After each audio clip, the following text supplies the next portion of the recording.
Hey, hey, hey, what's going on, good people? You are now bluesing with Talking About the Blues. And again, this is not the audio podcast, but the Google Hangout.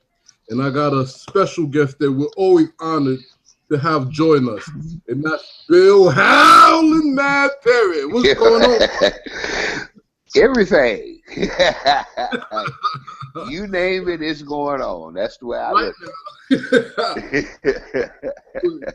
You got some good news. A lot of stuff has been happening. I guess. Go ahead, sir. No, I was just gonna say absolutely. A lot of great things is happening. Groovy, groovy. So I guess we'll start again with though I know the people know who you are. For the new listeners and the people who are just joining, talking about the blues, family, and journey, let's give them a little history, because I came across your the video of you circulating the internet when you were playing the guitar for the gospel band. Yeah. And I was watching it, and man, that was a mixture of blues, funk, and soul. Yes, I absolutely agree with you. Yes, indeed.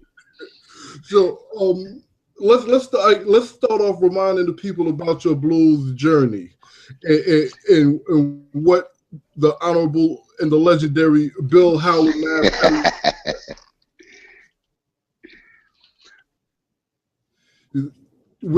So the first question would be, when did this journey start? When did your blues journey start? Well, my blues journey started I would say now about 45 years ago. Yes, and my overall journey out here as a musician, I'm looking at 54 years. Wow. Yep. That's serious business. Well, you know that old saying that in order to be a musician and stick with it, you got to either be crazy or you love it. And see, I'm both. I'm crazy and I love what I'm doing. I'm living my dream, man. That's right. Now, yes, you have what the enthusiasts and historians would say the true blues journey, which I know, but we're going to talk about this because majority, if not all, of the blues artists, I mean, well, we could just keep it 100. Majority of the black artists start in the church, and then they make their way to whether it's the spirit, whether it's the blues, ragtime, doo-wop, whatever the case it is. So you've had that Charlie Patton, that Sun House, that Muddy Waters, that you started in the church. Yes, absolutely. And mostly everybody, that I personally know that's out here playing, in the blues R&B field, came out of the church. And I guess you can say, looking back, it'd be looking back to the 1950s, late 1950s, when Sam Cooke left the Soul Stirrers and made the crossover. And look like from that time on, people go so far the gospel didn't cross over, Yeah, I dig it. So now, what do you prefer? All right, because now we will speak about your music before we go into all the projects. Do you prefer the electric blues or do you prefer the acoustic Delta blues? Electric blues, because my time is the electric era, and I'm very familiar with the acoustic blues, and there have been occasions when I've done just myself an acoustic guitar, but no, all the way electric. Yes, all the way. Who are some of the people that inspired you to really just make it happen? That was like, what, when you hear something and it kind of resonates, you feel it. It's like, I want to make people feel like this. Who are some of the people that affected you that way? Well, like I say, it's been a 54-year journey, Mm. and I look back as far as guitar players. The great late Wayne Bennett Mm. from the old Peacock, Duke Peacock, back in what was that, Houston, Texas, I think. Yes, sir.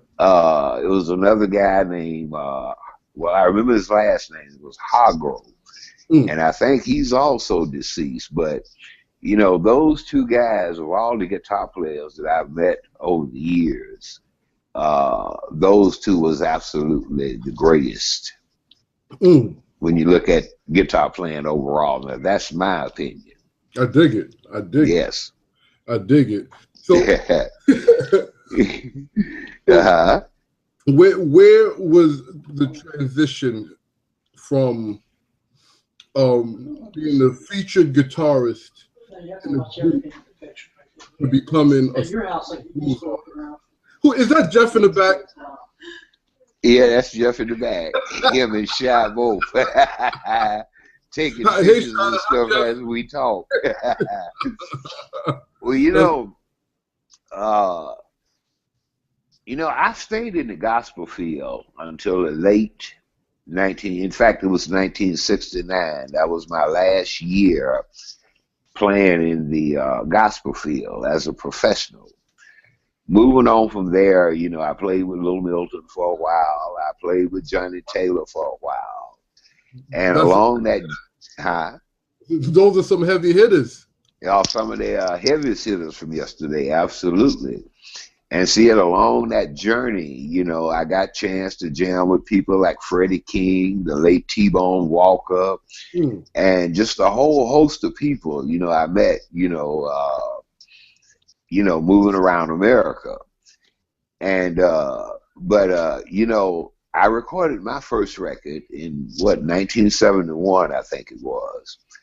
And because all the while I was out there, whether it was gospel or blues, I kept saying to myself, I can do this. I can do this myself. I ain't got to be back here playing with these guys. And so one day I made up my mind to go for it. And like I say, it's been a long journey, leading up here to where I am today. Yes. And on that journey, making that decision, I would say that's been about, 45, 47 years ago. Yeah. Wow. Yeah. Wow. So, how, because when you make a decision like that, and that's a serious decision. Yes. Everybody is not going to be on your side or encouraging. So how did you stay grounded and was like, look, listen, this is what I want to do, and this is how it's going to go? How did you not get discouraged? Well, I learned a long time ago to believe in myself, to believe in my own dream. So, this is something that goes way back in my life. I just got to the point that I wouldn't not listen to anybody trying to tell me what I couldn't do and stuff like that. And no matter what type of downfall or whatever you want to call it along the way, I just say, no, I'm not going to quit. This is what I love to do. And I made that decision to do that. And, here I am, an old man today and stuff, still doing it. And having, like I said in the documentary, when they stick me up in the oven, okay, I'll be finished then. But until then, I'm going to be playing some blues. All right now. Yes. Now, that's a good segue. Let's talk about the documentary that's out right now, correct? Yes, right now. All right. So explain to us. First of all, let us know what the documentary is about. Well, it just basically tell my story, basically all the way up, from my childhood. And we got a lot of scenery of the cotton fields and stuff like that I used to pick cotton in. Fields that my grandfather, my great-grandfather, my great-great-grandfather also picked cotton in and stuff like that. And believe it or not, those fields are still producing cotton to this day. Wow. And also, talking about, who inspired me the most, to get out here and do what I'm doing. But basically, it's called Bill HowlNMADD Perry, a Mississippi blues family man. All right now. So it basically, huh? I said, all right now. Oh, yes. And it basically features my whole family. And, which talk about, going way back in our lives. My wife and I has been together for 47 years. And so we had a lot to talk about. And there's a lot of other good surprises in there. There's a little bit, just a few seconds of the music from my very first 45 I cut years ago. Yes, and well, I guess basically I don't want to give too much away, so the people have to see it. Absolutely. And come this, come this the 30th of this month, it's being screened at the B.B. King Museum in Indianola, Mississippi. Nice. And on the 25th of October, it's being screened at the Orlando Film Festival in Orlando, Florida. Mm. And just a couple of weeks or so ago, it was screened at the Mount Vernon Film Festival in New York. And it won the Best Short Film and everything. So it's done won its first little award and stuff. Wow. Well, you know what? Yes. We're going to get back to the documentary, because that's a big step, and that's part of leaving the legacy. But you touched on a couple of things in describing the documentary I would like to discuss. First, cotton picking. Uh-huh. Do you think blues musicians that had that experience have a different and more authentic feel to their music because that's where the music came from? No. Okay. I don't think so, and I'm gonna tell you why. See, the things that causes people to have the blues today, my opinion, whatever give you the blues, I mean, it give you the blues. So, I don't separate from the two, because me calling myself a blues man, it's not because that I picked cotton or nothing like that years ago, which I did, chop cotton and all that kind of stuff, but just life experience itself, being out here. Yeah. It's a lot of things out here would give a man the blues. Oh, yeah. And see, most of the older guys, talked about this and that and the other, but most of it was always about breaking up with some woman or something like that, Yeah. And I've told people for years and years, see, I've never had that problem. I've been with the same woman going on 48 years now. Yeah. So I don't have those kind of blues. I dig it. So now you're the helm of this traveling musical family. How did it happen? Because this is humongous. Not many people see. This is where my admiration for everything you do comes in. Okay. Not many people could, one, live their dreams, and two, incorporate their family. How did it start? Well, I knew from a long time ago, my son and my daughter, Billy and Shy, I knew they had it in them to do. To be, I thought maybe I would kind of, influence my son to play bass and maybe guitar. Right. But he decided to be a keyboard man. Mm. And now my daughter Shy, on the other hand, she when she was 8 years old, leading up to her being 8 years old, she was walking around the house all the time singing. So I said, I'm going to record her. So when she was 8 years old, I recorded the first session on her. Mm. And, but coming on more up, to the family situation all together, we did a picnic for a friend of mine some years ago, and my son was on the on lead keyboard. I was on guitar, and see, when my daughter, again, when she was 8 years old and cut her first record, she played bass keyboard on it, which she still do today, right? Mm-hmm. And that night at that picnic, you know, I saw something, and I heard something, and I told my wife, I said, you know, I'm gonna put a band together here, and you know, and I said I can't count Shy out.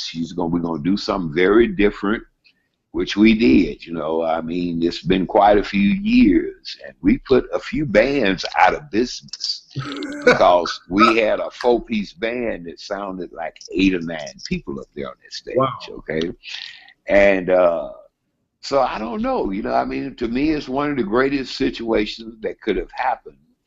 And because from that, as you know, we've been able to see quite a bit of the world as a family, you know.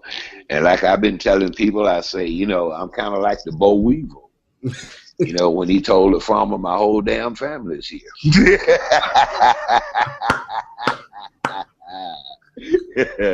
Yep. Now, you guys have been tearing up the house at Ground Zero, which is and correct me if I'm wrong, the mecca of blues in Clarksdale right now. Oh yes, I have a long working relationship with Ground Zero. About 11 or 12 years. In fact, one of their biggest nights down there during the week is a Wednesday night, and I started the Wednesday night jam down there. Oh wow, like I say, some years back. And so, you know, thanks to Mr. Luckett and also, you know, Mr. Freeman, they've given us a lot of opportunities.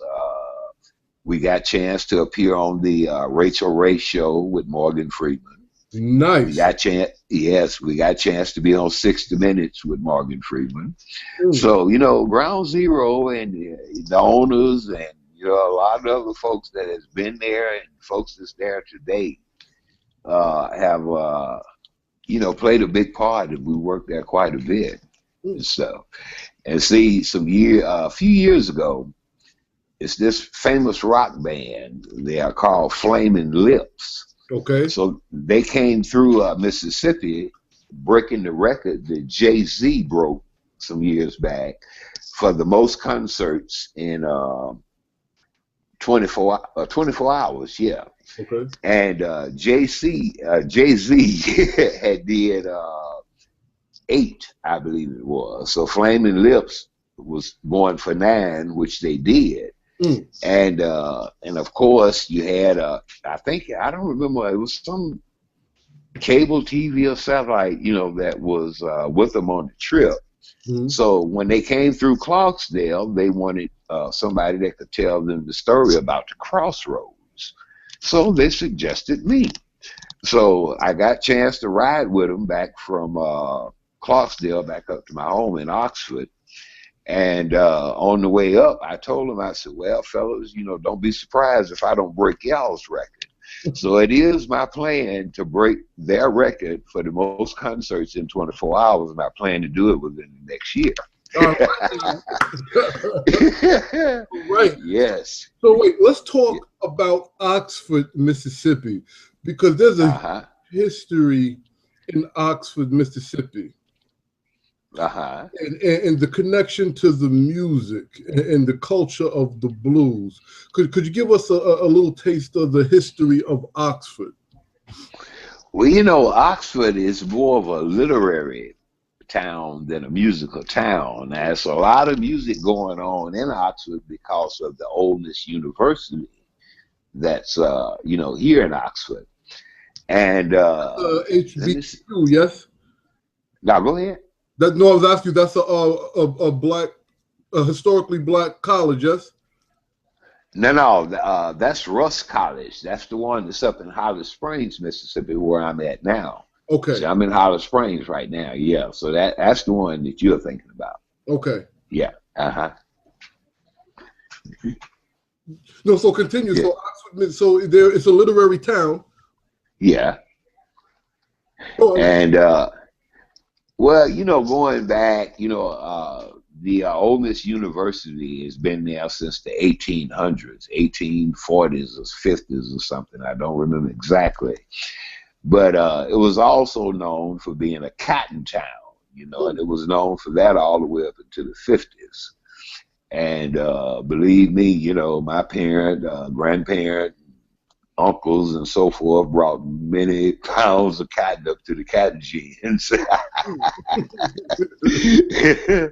But today, I have been honored in Oxford. My name is on one of the Mississippi Blues Trail markers and stuff up there. Yeah. And well, as of right now, I got my name is I mentioned on 3 different markers here in the state of Mississippi. wow. Yes. That's the groovy, and that's a lot of work. It's been a lot of years, and we was talking about that, my daughter and I, on the way over here this evening.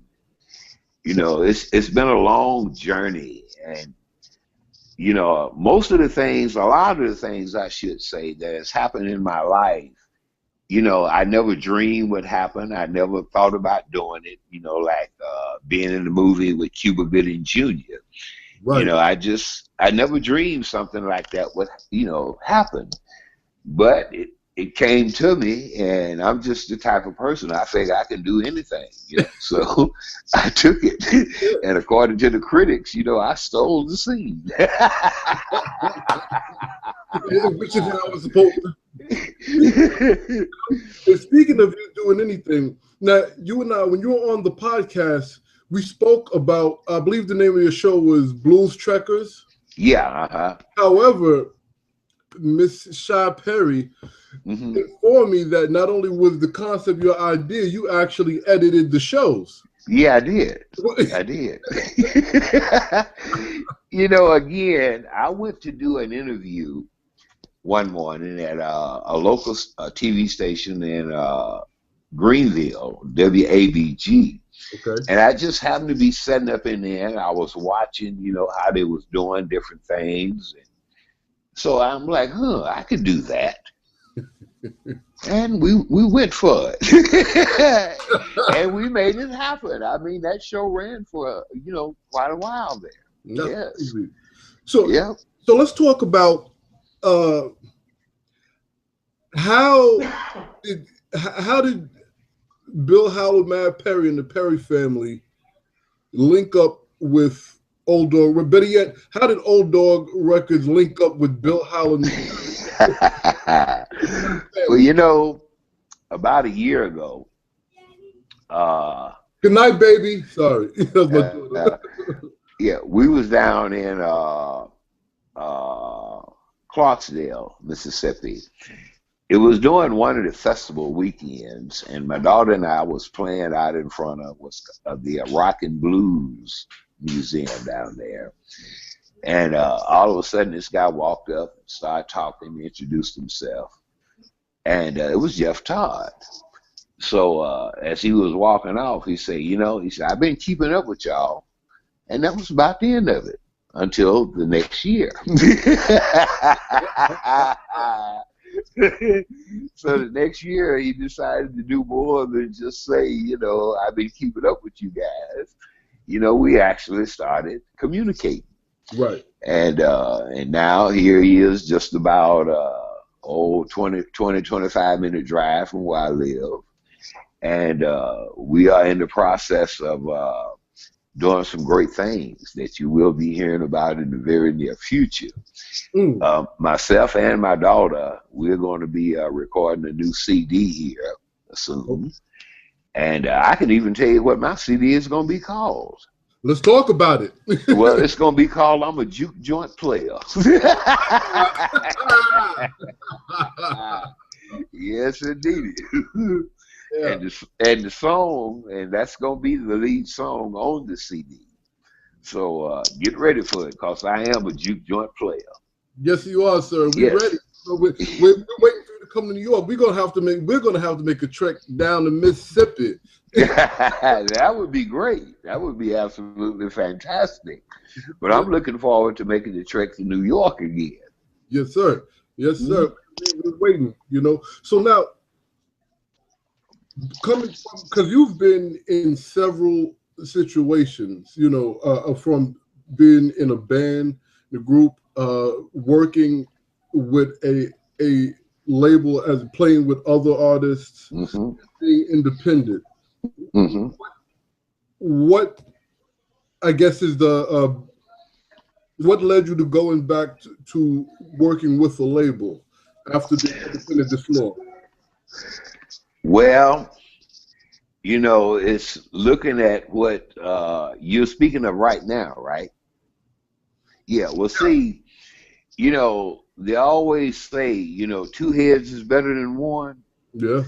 And it's not very often that you'll meet somebody that's got the exact same ideas of doing something, the same dream, basically. You don't run across, well, I haven't run across very many people. Right. So, you know, I just decided to say, hey, why not? Let's go for it, you know?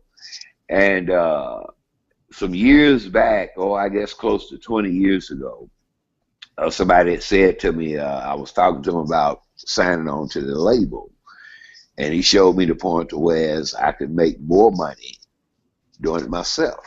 And I can truthfully say, over all these years leading up to here, you know, it's for the amount of records that we've sold, CDs, I should say, I've done pretty good. I don't have no complaints or that like that. And definitely ain't bitter about nothing we've done. Right. But, you know,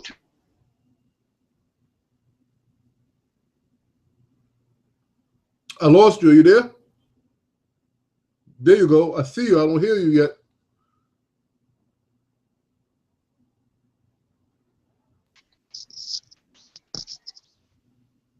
I hear you now.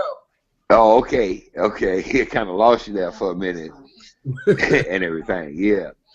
And see, like I was saying a minute ago about, you know, having the same dreams and so forth. So, you know, I decided, hey, why not? You know, let's go for it. And that's exactly what we, you know, in the process putting together and using things and stuff for us. I think I got lost again. Yeah, I hear you. Oh, you hear me? Yeah, I just don't see you. Oh, okay. Jeff, I need you in here. They done took my pretty face off the air. What's going on? Yeah. There you go. All right, here we go again. Yeah. What was I saying? I lost myself. Well, two heads are better than one, and when you find somebody that, oh yeah, right.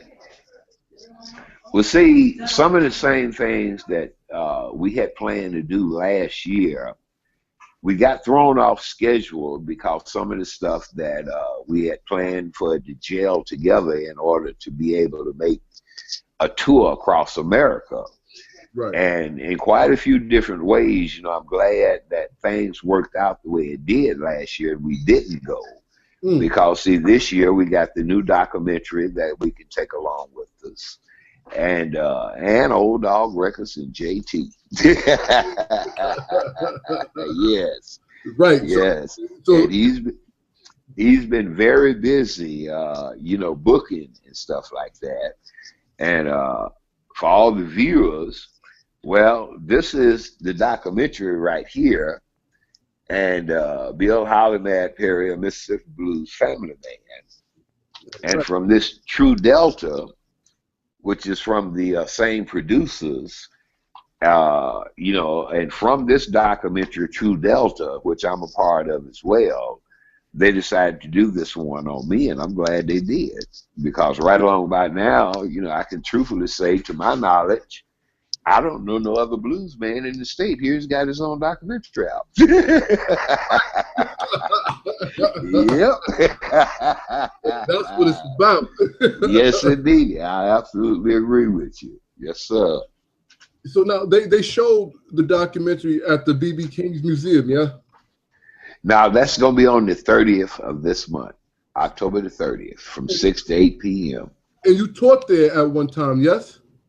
Now that was the Delta Blues Museum in Clarksdale, where I was, a part of their educational program. But for a long time now, when they have, groups of kids coming in from schools and stuff like that, Mm-hmm. and then we go down, and talk to them, give them a little history, play some for them, and the whole 9 yards. Yeah.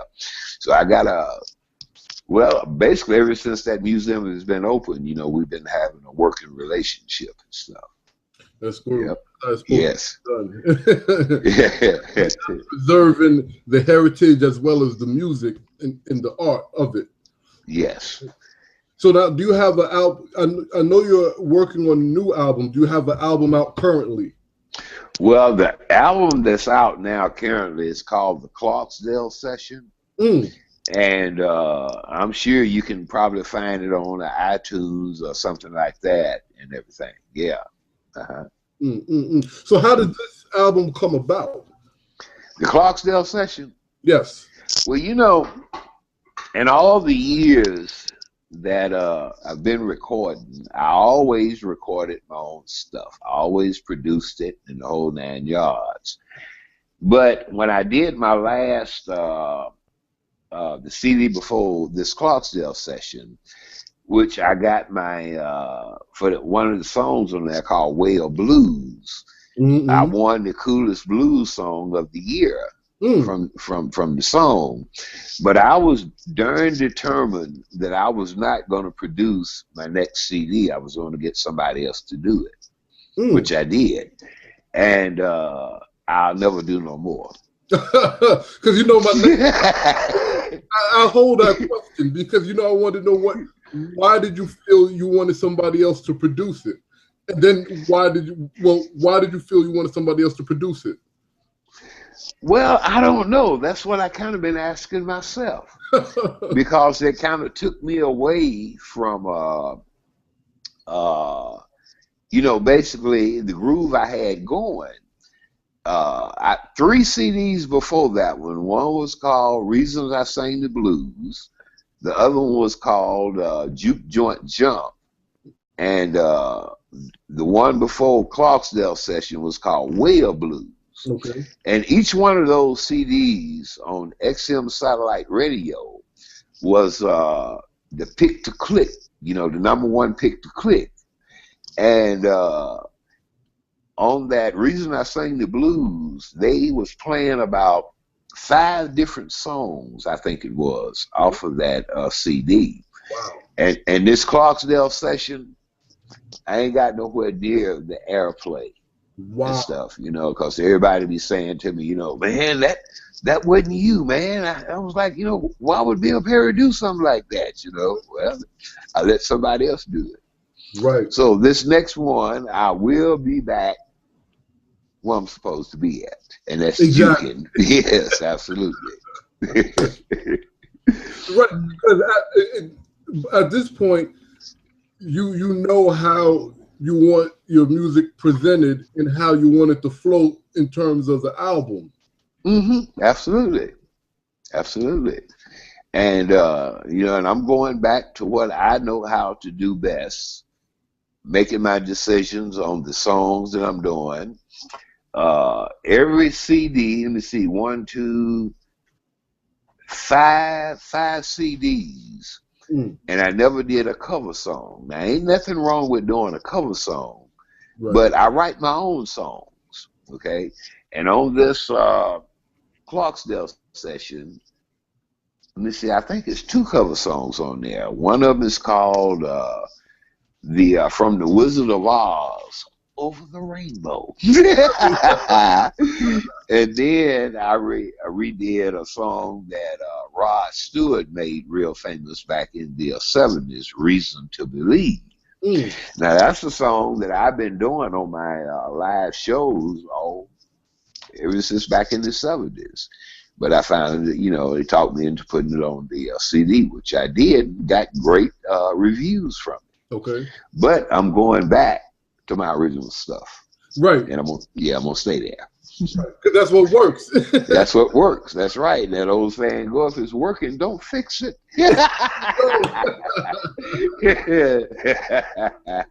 So now, last week I had a pleasure to speak with your daughter Shy. Uh-huh. She spoke about the value system and the integrity that you and your wife instilled in her brother. Mm-hmm. Let's talk about that because the value and integrity definitely goes along with being an artist and a musician and a businessman. So could you share with us the importance? Well, I took a whole 180-degree change from the way I was raised and stuff. And I came up with some crazy idea about respecting young folks, including my own kids. And from way back, they had total freedom in their rooms. Didn't nobody go in there telling them to clean up or do nothing. It was theirs. They did what they wanted to do there. I felt that was important. Okay. Shy would come home all the way from kindergarten, with the day's homework and stuff. My bedroom was covered with her homework, sticking on the wall every day. Okay. And as far as the rest of it is concerned, like I say, I'm what you call self-taught. Okay. And I think I'm kind of smart enough to kind of know, the what's and the what nots or whatever.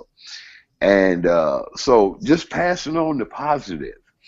The one thing I never would let them, try to convince me was, I can't do that. They could never tell me that. Okay, because see, if you put your mind to it, you can. Yeah. So in return, I got 2 adults today, and Shy being my widow bitty, big old bitty grown woman baby. I am very proud of, the whole trip, because I look back at a lot of the, kids they went to school with and stuff like that, either got killed or in prison and stuff like that. And so I just, wanted to show them, that there's another way. And you don't have to go out there and be an idiot. Right. You don't have to be a drug dealer. None of that stuff, You can believe in yourself, and whatever that makes you happy and you love doing, you can do that if you want to do it. Right. But now, if you also want to do it and want to be respected, and then you got to be real good at it. And in order to get real good at it, that means that you take hours and hours of practice. So my son and my daughter both. I mean, I've seen them, a lot, stand back in their room rehearsing and stuff, rehearsing. And Shy was about 16 when we started the family group. Y'all gonna be surprised as this journey increases. How far ahead you're going to find yourself from a lot of the musicians that you're going to meet out there. And see, just as I predicted, everything is paying out that way. And just like myself, everybody's still learning, okay? And ain't no such thing as you ain't going to run across something new. It may make you laugh, it may want to hate somebody, but it's going to be something. It's guaranteed, yes. Yes, indeed.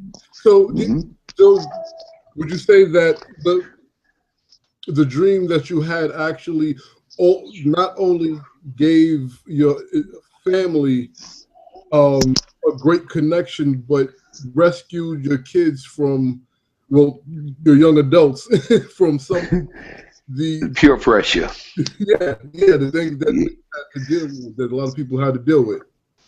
Well, see, I think it played a big part because, on weekends and stuff like that, and a lot of time during the week, when the other kids had nothing to do except hang out, you know, do unnecessary stuff. They was off somewhere playing for somebody getting paid. So, you know, all of that, yeah, you know, they saw another way. And, you know, I told them, you know, basically the only thing that I have to give is, you know, is music, because this is me. But I say this is something that you will not get from me free. Right. Okay? Ain't gonna be no compromising and nothing like that. Because once you learn and once you see what it's about, and then you'll say, "Oh, okay, thanks, Dad," and I've got that for both of them. So, do you think there's going to be Yes. a generation of Perrys playing music? Wait, say that again. Do you think there'll be a third generation of Perrys playing music? I would absolutely hope so. But see, you know, what I've heard from my offsprings is this. Whatever their offsprings decide that they want to do, that's what they're going to support them in. So if it should be music, yeah, and as deep as these folks are into music like myself, it's got to be a third and a fourth. You know, and some years back, the WPA program was down in the Delta, you know, interviewing blues guys.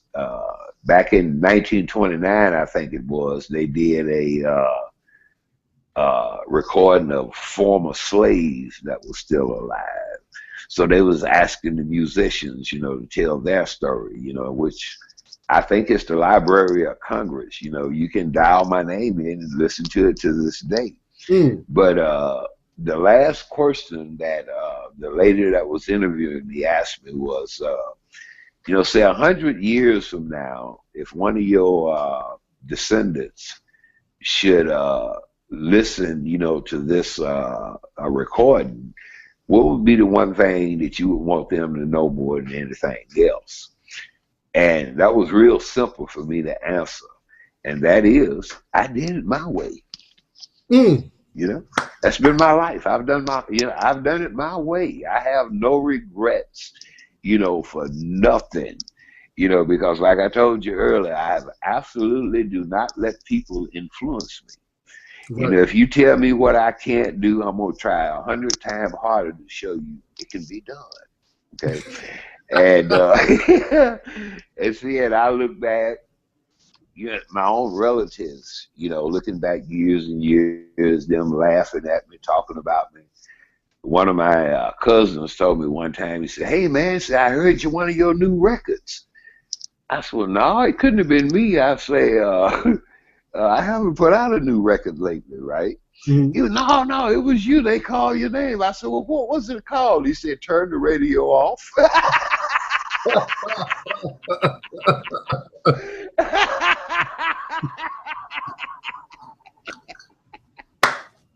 So, but you know, it just tickles me to death knowing that the school kids here in the state of Mississippi, you know, a part of the curriculum history of Mississippi is going to be taught, and blues is going to be a part of that.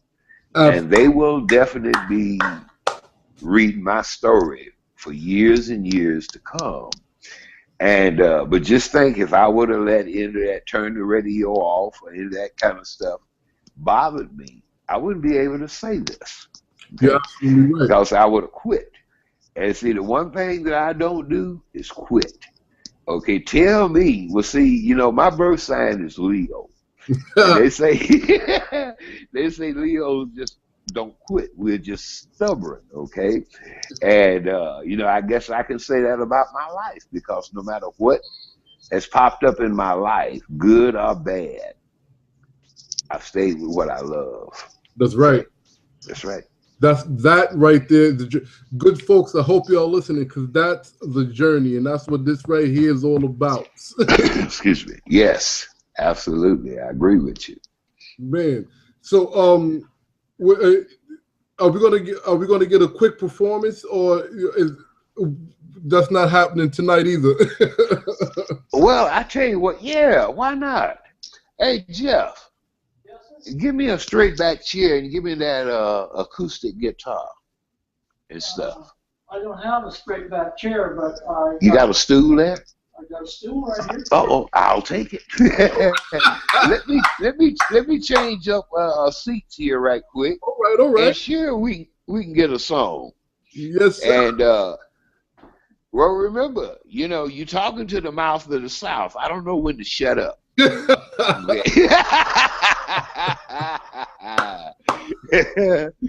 And see, I'm finna get. I'm out of range. But I'll be right back. So I hope y'all are witnessing this for the very first time on Talking About the Blues. We got Bill HowlNMADD about yes. some blues for y'all folks. You heard me. Yes, indeed. No, okay, let me see here. Let me get these chords here out the way. Can you still see you? Yeah. Okay, we still in focus here? Everything's all good. We can see. Oh, all right then. Well, I tell you what. Let me see here. What am I going to do? All right. Here's a little bit of one. In fact, you know, I want to give a shout out. See, we got somebody down in Winona, Mississippi is you know, going to be checking out the podcast here. All right, go ahead. Go on. Yeah, so this one is going out to Miss Mary. How you, Miss Mary? Yes, indeed. So,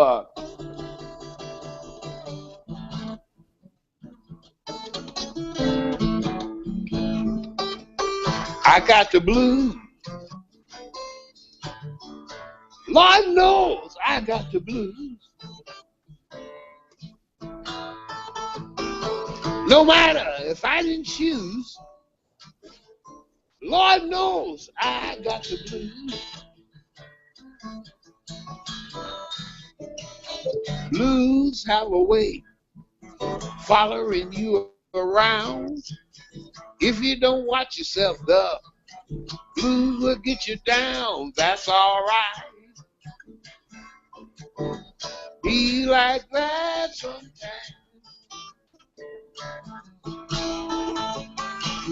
The blues has its own way, like it's got its own mind. Now check this out. If my car don't start, I don't check to see why. I don't mind walking. The price of gas is so high, that's all right. Or to walk sometimes. See, when you're out there walking, it keeps the blues off your mind. Now watch this right here. Shine, come on over here. Come on over here. We're going to put a little duo on this right here. Come on over here so the camera can see you.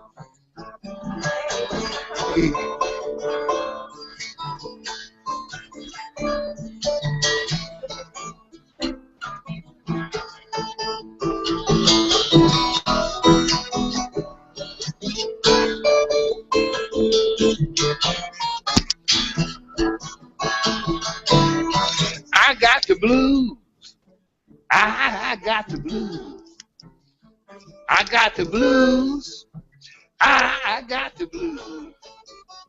That's all right. Be like that sometimes. The blues has its own way, like it's got its own mind. One more time, Shy. I got the blues, y'all. I got the blues. I got the blues. I got the blues. That's all right. Be like that sometimes.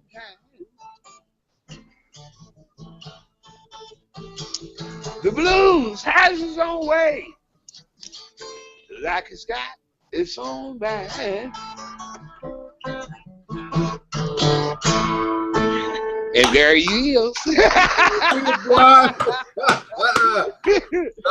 talking about. You heard that right here talking about the blues. That's Bill HowlNMADD Perry. Yes, indeed. There's JT Old Dog Record. They just gave you some damn home Delta blues acoustic style live. And that's just a sample of what's to come. Yes, sir. Yes, Yes, indeed. sir. Hey, as usual, it's always a pleasure having the opportunity to rap with you. Again, let the people know where to find the DVD and where to find the albums and everything. Yeah, well, see, on the DVD, you go to the TrueDelta.com or .org, TrueDelta.org or .com for the DVD. And I believe the my latest CD can be purchased off of iTunes or CD Baby. There you go. There Yes. You go. And yes. Do you have an idea when the next album's coming, or we hold off on that? Well, you know, what's going to happen is Shy and myself is scheduled to make an early trip back to Europe early next year. So it's my intention that as soon as we get back off that trip, we will release, hopefully, not only my new album, but her new album as well, release them both together. All right now. Yes. All right. You heard it right, yes, folks. Before I sign off, once again, it's an honor. It's a pleasure, man. It was always good vibes, and I always enjoy talking to you. Well, thank you, Lamont. It's a pleasure, and it's my honor to be here, you know, doing the broadcast with you and stuff. Appreciate you, man. Likewise, the Pearly family definitely appreciates the Perry family.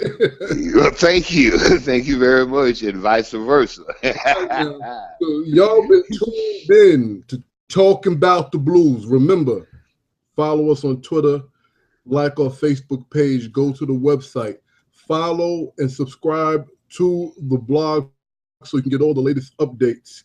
And go to Indiegogo, donate to the Talking About the Blues campaign. So absolutely, some real good blues, and like what you just witnessed here with Sir Bill Howlin. Matter of fact, I keep doing it. Could you hit us with a HowlNMADD, Perry? Well, of course I can. It's HowlNMADD.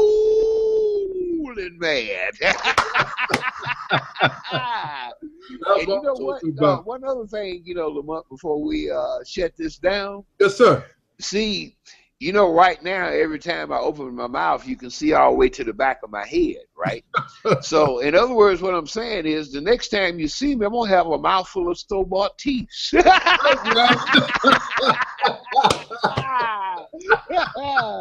Yes, sir. Thank you so much, Lamont, for talking and for giving me an opportunity to talk about the blues with you on Talking About the Blues. Thank you. Thank you. Absolutely. And y'all good folks, remember, if you don't do nothing else, keep bluesing. Yes. Yes.